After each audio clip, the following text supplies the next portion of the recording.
Hi dears, എല്ലാവർക്കും പുതിയൊരു വീഡിയോയിലേക്ക് സ്വാഗതം. അപ്പോൾ ഇന്നത്തെ റെസിപ്പി വന്നിട്ട് മാത്യൂസ് കേക്കിൻ്റെ ഒരു റെസിപ്പി ആയിട്ടാണ്. അപ്പോൾ മാത്യൂസ് കേക്ക് ഒറിജിനൽ മാത്യൂസ് കേക്കിൻ്റെ റെസിപ്പിയൊന്നുമല്ല, ഇത് എൻ്റേതായ രീതിയിൽ ഞാൻ ചെയ്തതാണ്. നല്ല ടേസ്റ്റ് ഉണ്ടായിരുന്നു. അപ്പോൾ അത് നിങ്ങളായിട്ടൊന്ന് ഷെയർ ചെയ്യാമെന്ന് കരുതി. അപ്പോൾ ആദ്യം തന്നെ നമ്മുടെ ചാനലൊന്ന് കണ്ടു നോക്കി ഇഷ്ടമായാൽ സബ് ചെയ്യാൻ മറക്കല്ലേ. അതുപോലെ എല്ലാവരും ബെല്ലൈക്കൺ ഒന്ന് പ്രസ് ചെയ്യുക. അതുപോലെ ലൈക്ക് ചെയ്യാനും ഷെയർ ചെയ്യാനും കമൻറ്റ് ചെയ്യാനും ഒന്നും മറക്കരുത് കേട്ടോ. അപ്പോൾ നമ്മളിവിടെ ഒരു 1 kg വരുന്ന ഒരു ബാറ്ററിലാണ് കേട്ടോ നമ്മൾ സ്പോഞ്ച് ചെയ്തത്. ചോക്ലേറ്റ് കേക്കിൻ്റെ സ്പോഞ്ചാണ് ഞാൻ ചെയ്തതായിരുന്നത്. അപ്പോൾ അതിൽ കോഫി പൗഡറൊക്കെ ആഡ് ചെയ്തിട്ട് ചെയ്യുന്നവരുണ്ട്. ഞാൻ അങ്ങനെയൊന്നും ചെയ്തിട്ടില്ല. സാധാ നമ്മുടെ ചോക്ലേറ്റ് കേക്കിൻ്റെ ഒരു സ്പോഞ്ചാണ് ഞാൻ ചെയ്തിട്ടുള്ളത്. നല്ല സോഫ്റ്റായിട്ടിരിക്കും. നമ്മൾ കുറച്ചൊന്ന് ലൂസാക്കി എടുക്കണം എന്നേ ഉള്ളൂ കേട്ടോ. കേക്കിൻ്റെ ബാറ്റർ നമ്മൾ ചെയ്യുമ്പോൾ ഒന്ന് ലൂസാക്കി എടുക്കുക. പിന്നെ മെയിൻ ഇൻഗ്രീഡിയൻസ് എന്ന് പറയുന്നത് ബട്ടർ തന്നെയാണ്. അപ്പോൾ ഒരു പാക്കറ്റ് ബട്ടർ ഞാൻ വാങ്ങിയിട്ട് ഒരു ഹാഫ് ബട്ടർ ഞാൻ ഇതിലെടുത്തിട്ടുണ്ട്.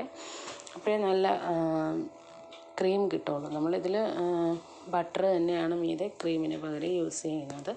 നല്ല ടേസ്റ്റാണ്. അപ്പോൾ എല്ലാവരും ട്രൈ ചെയ്ത് നോക്കുക. അപ്പോൾ നമ്മൾ ബട്ടർ റൂം ടെമ്പറേച്ചറിൽ ഫ്രിഡ്ജിൽ വെച്ചിരുന്നതാണെങ്കിലും കുറച്ച് ഒന്ന് എടുത്ത് വെച്ച് ഒരു തണുപ്പൊന്ന് മാറി വരുമ്പോഴത്തേക്കും നമുക്ക് ഒന്ന് ബീറ്റർ വെച്ചൊന്ന് അടിച്ച് പതിപ്പിച്ചെടുക്കാം. അപ്പോൾ അതിൽ നമ്മൾ ആവശ്യത്തിനുള്ള പഞ്ചസാര മിക്സിയുടെ ജാറിലിട്ടൊന്ന് പൊടിച്ച് വെച്ചിട്ട് ഇതിൽ കൂടെ ഇടയ്ക്കിടയ്ക്ക് ഇട്ട് കൊടുത്തിട്ട് ഒന്ന് നമ്മൾ ബീറ്റർ കൊണ്ടൊന്ന് അടിച്ചെടുക്കാം കേട്ടോ. വലിയ സ്പീഡ് വേണ്ട, ചെറുതായിട്ടിട്ടൊന്ന് ഇതൊന്ന് മിക്സ് ചെയ്തെടുക്കുക. അപ്പോൾ ഈ പഞ്ചസാരപ്പൊടികളെല്ലാം ഈ ബട്ടറിലോട്ട് നന്നായിട്ടൊന്ന് അലിഞ്ഞ് ചേരുന്നത് വരെ നമുക്കിതൊന്ന് ഒന്ന് ബീറ്റ് ചെയ്തെടുക്കാം കേട്ടോ. നല്ല ടേസ്റ്റാണ്. എല്ലാവരും ഒന്ന് ട്രൈ ചെയ്ത് നോക്കുക. വീട്ടിലെല്ലാവർക്കും ഇഷ്ടമായി. ഇപ്പോൾ അത് നന്നായിട്ട് അടിച്ച് നല്ല പതപ്പിച്ച് നല്ല ക്രീമായിട്ടുണ്ട് കേട്ടോ. നല്ല ടേസ്റ്റാണ് വെറുതെ തന്നെ കഴിക്കാൻ. അപ്പോൾ നമ്മൾ നേരത്തെ ചെയ്ത് വെച്ചിരുന്ന കേക്കാണ് കേട്ടോ. ഇത് ചോക്ലേറ്റ് കേക്കാണേ.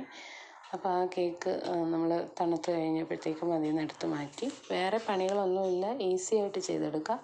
എന്നിട്ട് നമ്മൾ ഈ അടിച്ച് വെച്ചിരിക്കുന്ന കൂട്ടുണ്ടല്ലോ അത് അതിലോട്ട് സ്പ്രെഡ് ചെയ്ത് കൊടുക്കുക. പിന്നെ ഒന്ന് തണുത്ത് ഒരു കുറച്ച് സമയം കഴിയുമ്പോൾ ആ ക്രീമൊന്ന് സെറ്റായി കിട്ടും. ആ സെറ്റാകുമ്പോൾ തന്നെ നമുക്കത് മുറിച്ചെടുത്ത് കഴിക്കാനെടുക്കാവുന്നതാണ്. നല്ല തിക്ക് ലെയറായിട്ട് മീതെ ഒന്ന് സ്പ്രെഡ് ചെയ്ത് കൊടുക്കുക. അപ്പോൾ മാത്യൂസ് കേക്ക് റെഡിയായി. Thanks for watching.